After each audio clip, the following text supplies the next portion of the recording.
Good morning, YouTube family and friends. Let's have a little talk this morning. Let's talk about the 5 things about van life that newcomers should definitely consider before jumping in.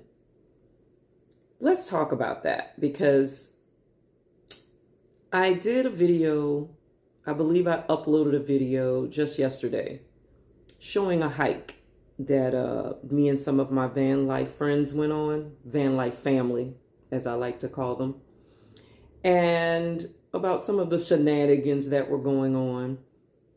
And I had a comment from one of my longtime subscribers. I just called him Big Man. and I'm going to address that in this video also. But there are 5 things that I think all van life newcomers should consider. And over the past 6 years, because I have been van lifing, road tripping, whatever you want to call it, for the past 6 years, and there are some things that I have come across that I think everyone should consider. Because look, we have people that come on and see many of us out there doing it. And it's a wonderful thing. But you know the phrase, you don't know until you know, or you don't know what you don't know.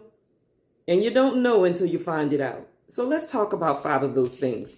And I just have a couple of notes because I did not want to miss any of these.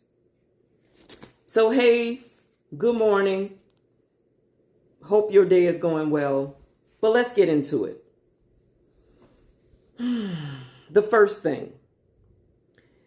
Know why you're really doing it. Know your why.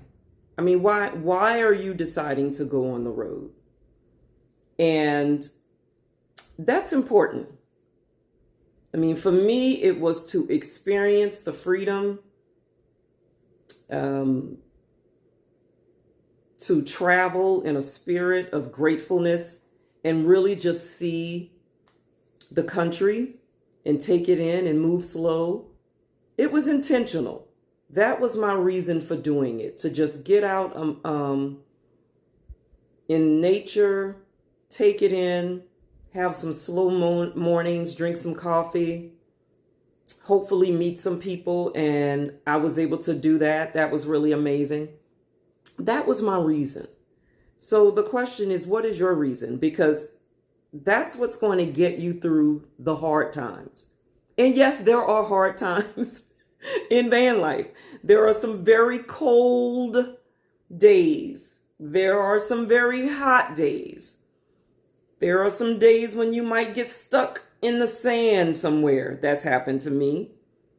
You know, we've had some that have experienced flats. You know, mechanical breakdowns. All of these things can happen. And when they do, the difference between just being totally disgusted and maybe taking it a little easier is going to be knowing your why and understanding that the whole thing is just an adventure, and it's all an experience, and it's all in how you take it. So yeah, what's your why? Some people go into van life because they're like, hey, I can save more money living out of my vehicle or my van for a year or two and really save some money.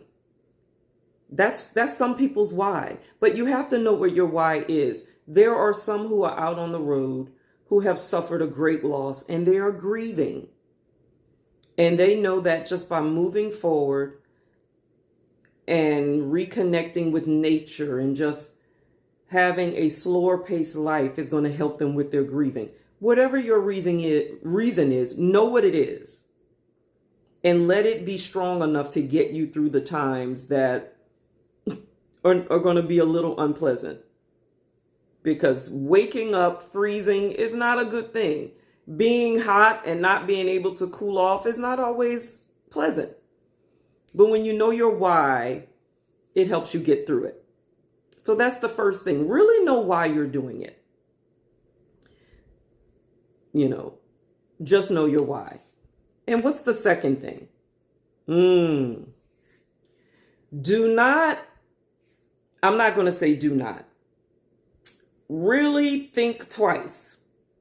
Think more than twice before you just sell everything and jump on the road. The only reason I'm saying that is because, yes, I am a part-timer. You can see that I'm in a home right now. But I have many friends who are full-time. But what I can tell you about that is 99% of the friends I have who are full-time, they have either already bought a piece of land or they're in the process and they're looking.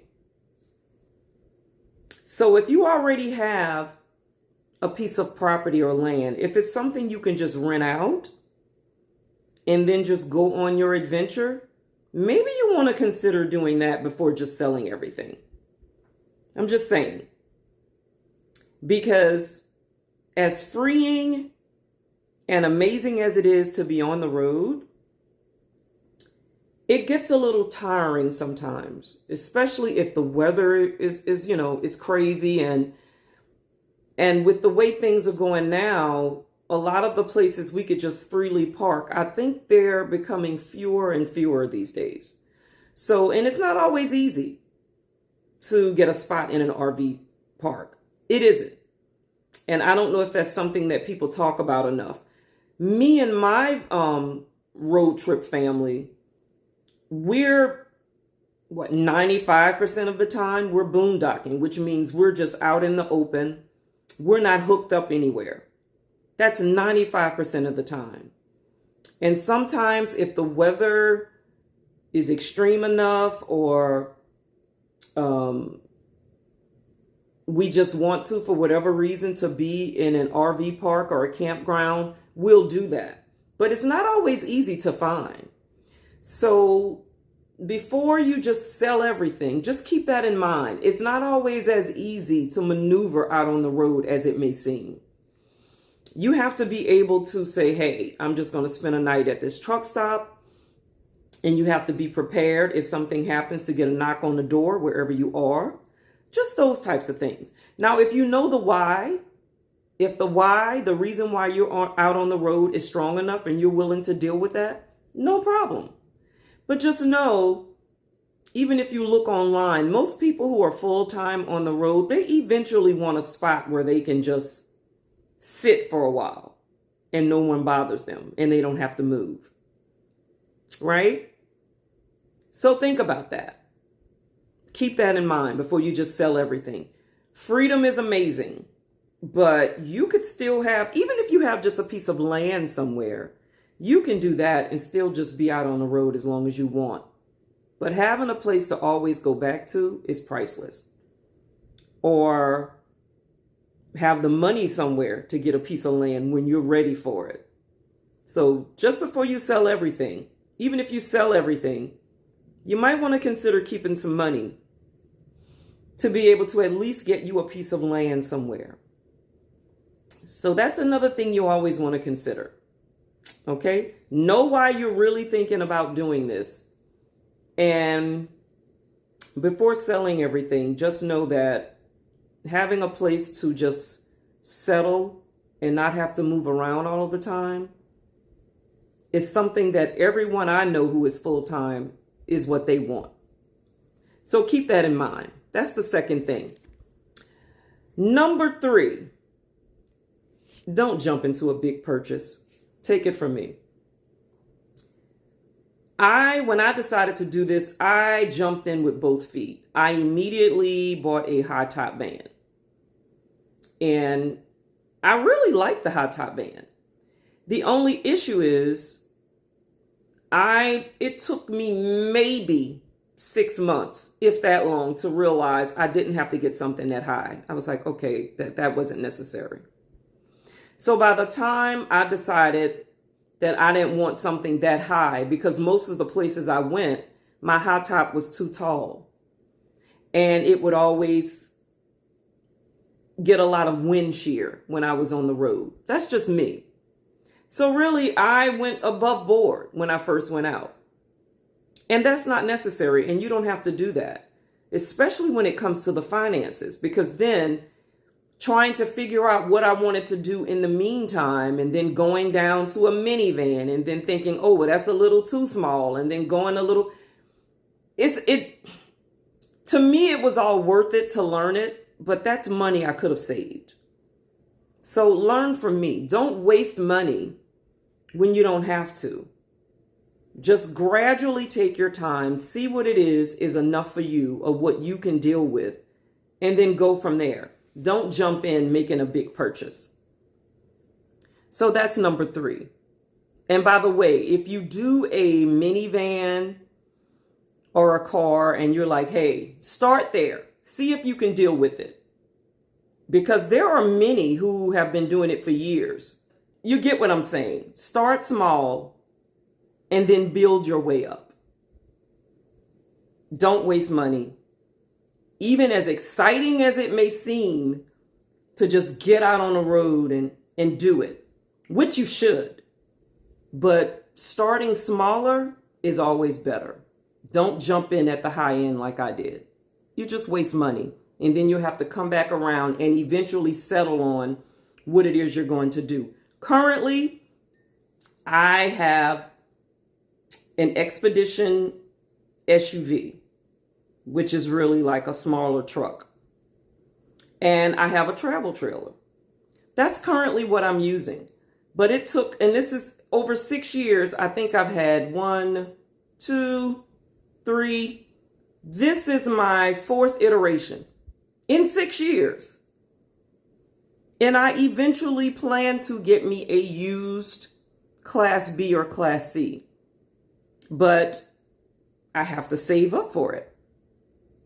So I'll just wait and deal with what I have now. So don't jump in. Don't do like I did. Don't waste money. So what have we done so far? Know your why, definitely. And don't sell everything if you can avoid it. Or think 2 and 3 times before you do it.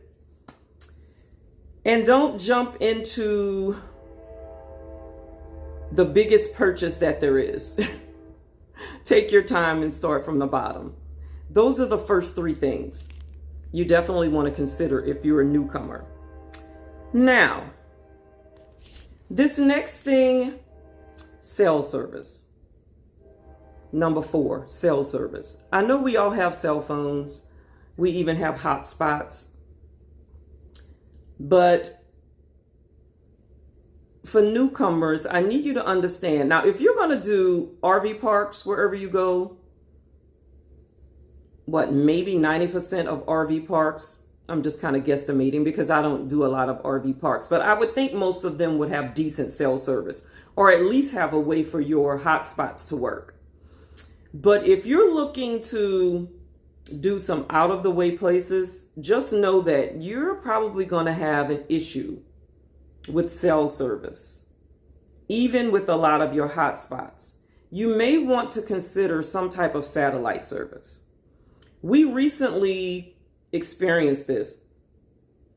Out of my 6 years, we would go different places and someone would always have a way for us to have some type of signal. Some cell companies are better than others in some areas. But this last place we were at in Utah, it was a complete dead zone. And there are more dead zones than you would think when you're on the road. So you may want to consider some type of satellite service. And most satellite services, you can just pay for them when you're using them. You can put them on pause when you're not. So if you're a part-time traveler, if you're on the road for maybe 4 or 5 months out of the year, or even less than that, you can pause the service when you're not using it. But you may want to strongly consider satellite. I can speak for me. My family would be very uncomfortable with me being on the road and there's no contact. Not being able to see where you are through a location, nothing, and no communication. No, that's not the best scenario. So if you plan to just be out on the road, just make sure that you have your communication covered. And whether it be satellite, and I'm not sure what they are. There may be some other little devices that are little satellite devices. You may want to consider having that other than just cell phone. You may not need that when you first go out, but if you plan to be remote, you may want to consider that. Okay? Definitely. And what's the last thing? The last thing is going to, in some ways, refer to the video that I just uploaded, I believe yesterday. It's from my last road trip that I was on. When you're first getting on the road, well, not even when you're first getting on the road, because I am currently in my 6th or 7th year. I'm in my 7th year now. Yeah, I'm in my 7th year of van lifing. And I got to tell you, how should I put it?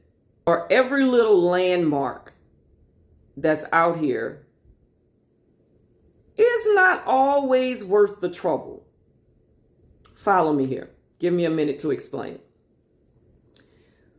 My reason for going out was to just have a spirit of gratefulness and see as much as I could see and connect with nature. You know, that was my reason for going out.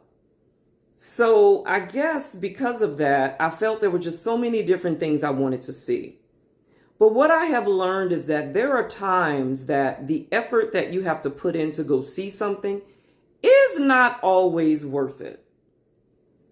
The video that I just put out was a hike that me and my van life family went on. And a beautiful hike. But you guys,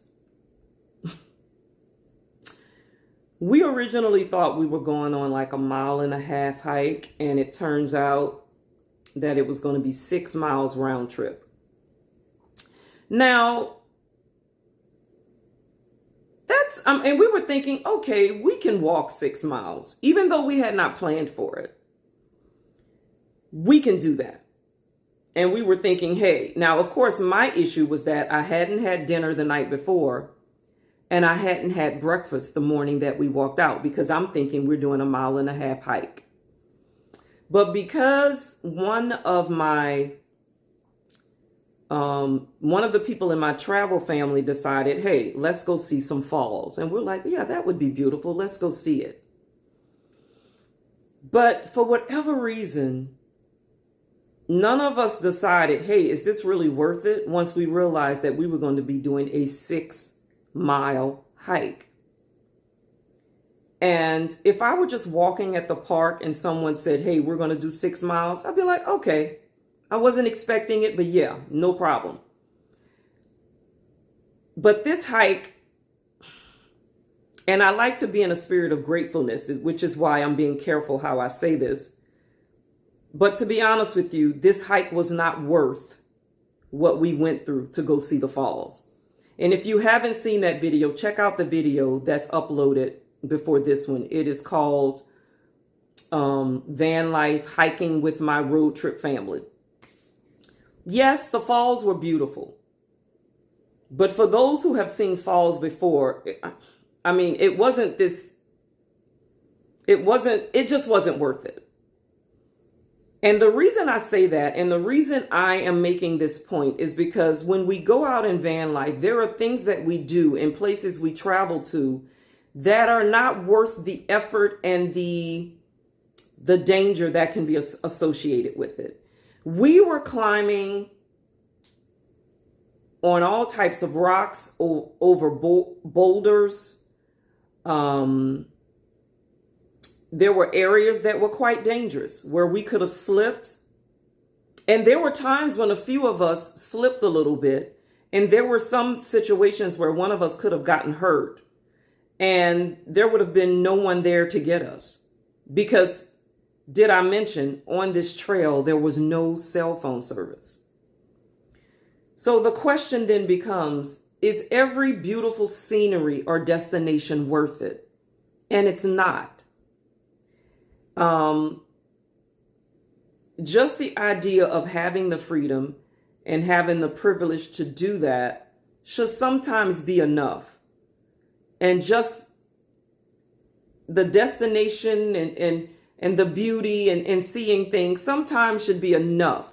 It's not always about, I want to see that particular thing, because some of the situations we can find ourselves in can really put us in danger.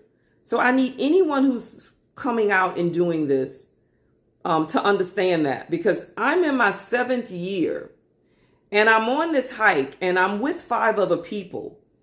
So I know I'm not alone, but at some point it occurred to me, if one of us gets hurt, then we're going to have to carry that person out of here, which would have been very difficult because the hike itself was very strenuous. And there are some places you're going to want to drive, some really remote areas, and just think twice sometimes. Is it worth it? Do I have a backup plan? Because if you don't have any signal, what are you going to do?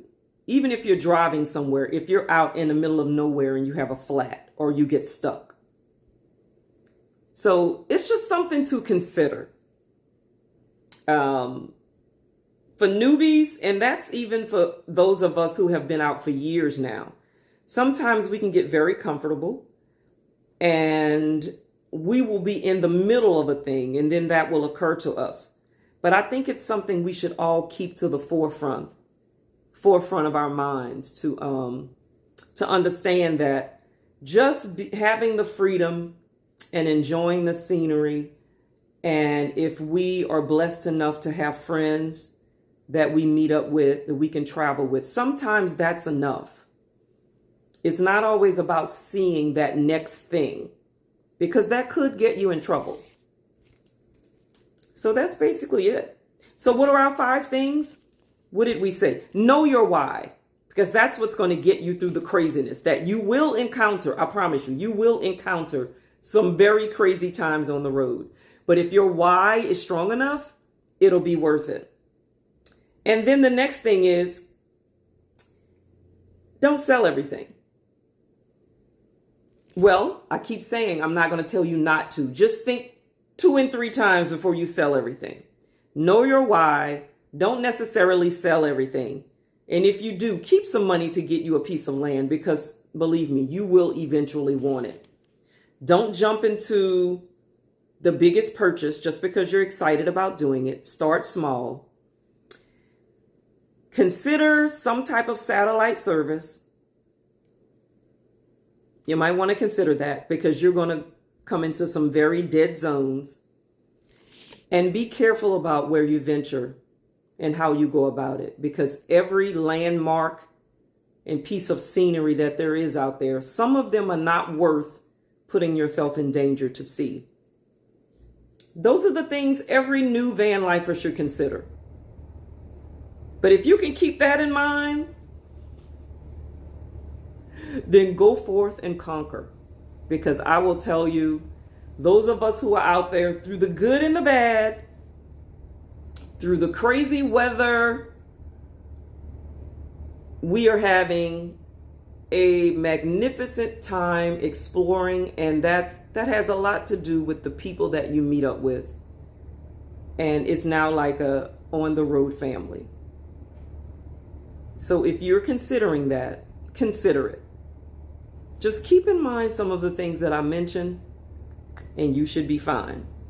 Well, I'm going to finish my coffee. I don't think you can see it. Oh, you can't see it. There it is. It says Gigi. My granddaughter gave it to me. Yeah. Okay, YouTube family and friends. Be blessed. Be safe. Until next time. Bye.